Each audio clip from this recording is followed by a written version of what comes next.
मैं और चिंटू एक होटल में सो रहे होते हैं। तभी चिंटू को एक आवाज सुनाई देती है। चिंटू कमरे से बाहर निकलता है।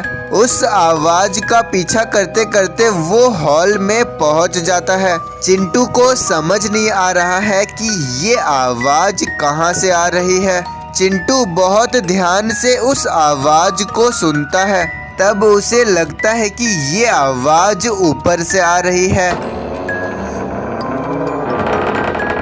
वो सीढ़ियों से ऊपर जाता है।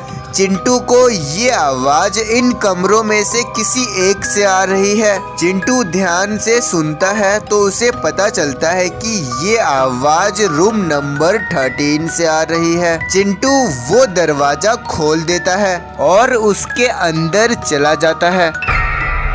तभी मैं नींद से जाग जाता हूँ और देखता हूँ कि चिंटू तो कमरे में है ही नहीं। मैंने हर जगह ढूंढा लेकिन चिंटू नहीं मिला। मैं मैनेजर के पास जाता हूँ और चिंटू को ढूंढने के लिए कहता हूँ। चिंटू को सारे कमरों में ढूंढा गया लेकिन चिंटू नहीं मिला।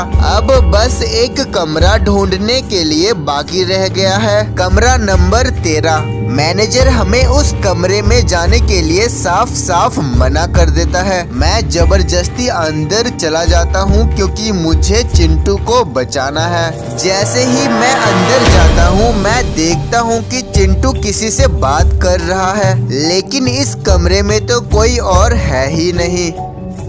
चिंटू तुम किससे बात कर रहे हो?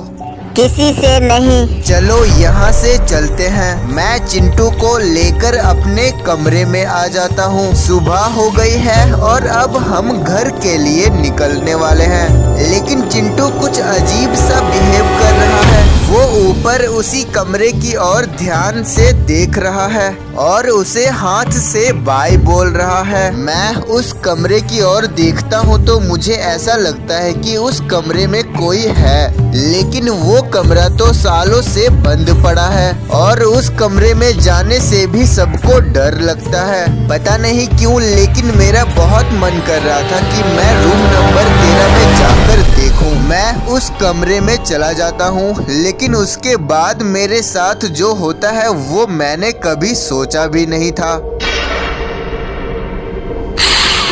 हेलो फ्रेंड्स, अगर आपको ये कहानी पसंद आया होगा तो इस चैनल को सब्सक्राइब जरूर कर दें और अगर आपके हॉरर डोज अभी तक सेटिस्फाइड नहीं हुई है तो स्क्रीन में आ रहे इन दोनों वीडियोस में से किसी में भी क्लिक करके अपनी हॉरर डोज को सेटिस्फाइड कर सकते हैं।